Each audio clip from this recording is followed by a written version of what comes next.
Meu nome é Dorval Fagundes Furtado e estamos nos encontrando para a sexta aula.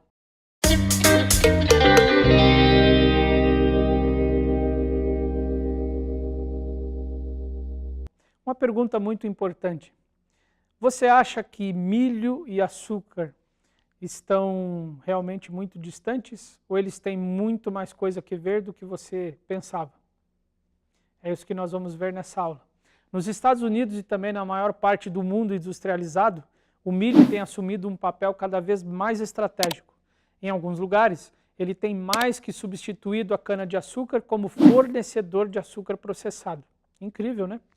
Quando começamos a tentar seguir a cadeia alimentar industrial, aquela que alimenta a maior parte de nós, da maior parte do tempo com alimentos superprocessados e que costuma terminar em um supermercado ou em uma lanchonete de fast food, esperávamos que nossas investigações nos levassem a uma enorme variedade de lugares.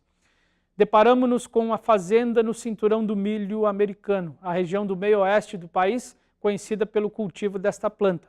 Acaba-se descobrindo que o grande edifício de variedade e opções que é o supermercado pós-moderno tem fundações biológicas restritas a um pequeno grupo de plantas dominadas por uma única espécie, chamada Zea maíz, a gramínea tropical gigante que a maioria de nós conhece como milho.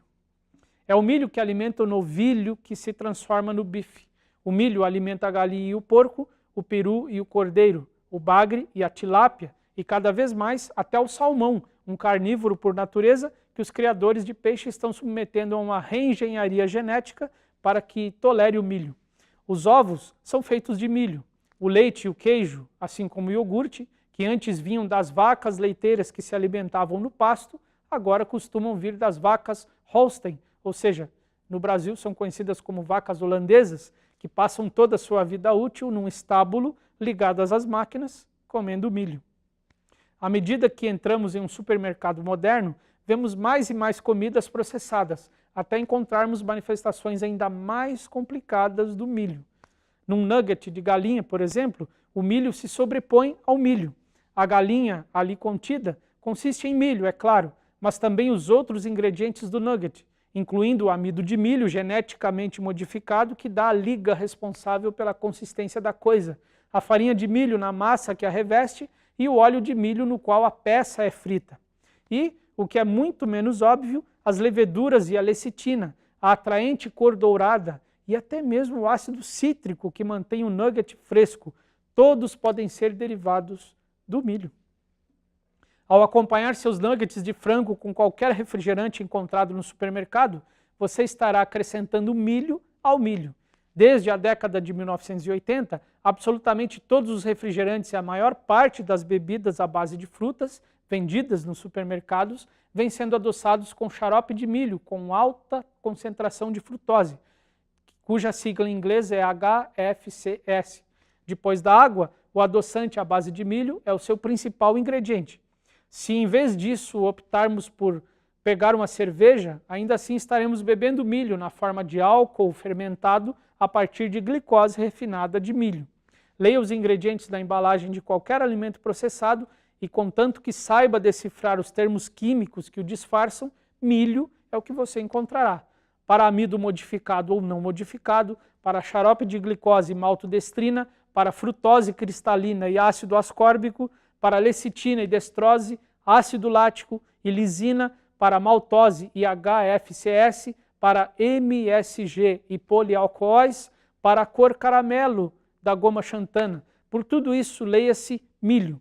O milho está no creme para o café e no cheese whiz, no iogurte congelado e na refeição semipronta, na fruta em lata, no ketchup, nos doces, nas sopas e tiragostos e misturas para bolo, nos waffles com cobertura e nos congelados, nos xaropes e molhos quentes, na maionese e na mostarda, nos cachorros quentes e no molho à bolonhesa, na margarina e na manteiga de bolo, no molho para saladas e nos condimentos e até nas vitaminas.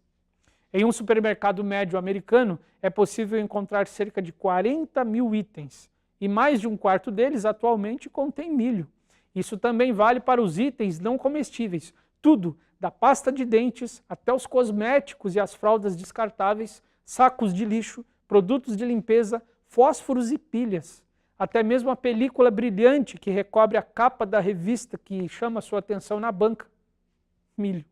Mesmo no setor de legumes e verduras, quando não existe nenhum milho à vista, você acabará encontrando muito milho. Na cera vegetal com a qual os pepinos e as laranjas são recobertos e que lhes dá um brilho extra, nos pesticidas responsáveis pela perfeição exibida pelos produtos, até mesmo no revestimento das embalagens de papelão. Na realidade, a própria estrutura física do supermercado, a divisória e folhas de material prensado, o linóleo, a fibra de vidro e os adesivos com os quais as instalações foram construídas consiste, de alguma forma, numa manifestação do milho. Portanto, é isso que nós somos, milho processado ambulante. O milho conquistou as Américas por causa de sua versatilidade, característica especialmente valorizada nos novos assentamentos de colonos que se encontravam mais distantes da civilização. Só essa planta já abastecia os pioneiros norte-americanos e brasileiros com um vegetal pronto para ser consumido e com um grão passível de ser estocado, uma fonte de fibras e de ração animal, um combustível para o aquecimento e uma bebida alcoólica. O milho podia ser comido fresco, direto do sabugo, quando ele está verde, poucos meses depois de plantado, ou então poderia ser secado no outono e armazenado indefinidamente, ou ainda moído quando necessário para se obter farinha. Triturado e fermentado, o milho podia ser transformado em cerveja ou destilado até virar uísque, no caso dos norte-americanos. Por um tempo considerável, foi a única fonte de álcool em áreas desbravadas pelos pioneiros. Uísque e carne de porco eram ambos considerados milho concentrado. O último, um concentrado de suas proteínas, e o primeiro, de suas calorias. Os dois tinham a virtude de reduzir o volume do milho produzido, fazendo seu preço aumentar nos Estados Unidos. Nenhuma parte dessa gramínea alta era desperdiçada. Vejam só, a palha podia ser aproveitada para fazer pequenos tapetes e barbantes. As folhas e o caule serviam de ração para os animais. Os sabugos eram queimados para aquecer as casas e estocados junto às latrinas, como um substituto excelente para o papel higiênico, que ainda não tinha sido inventado.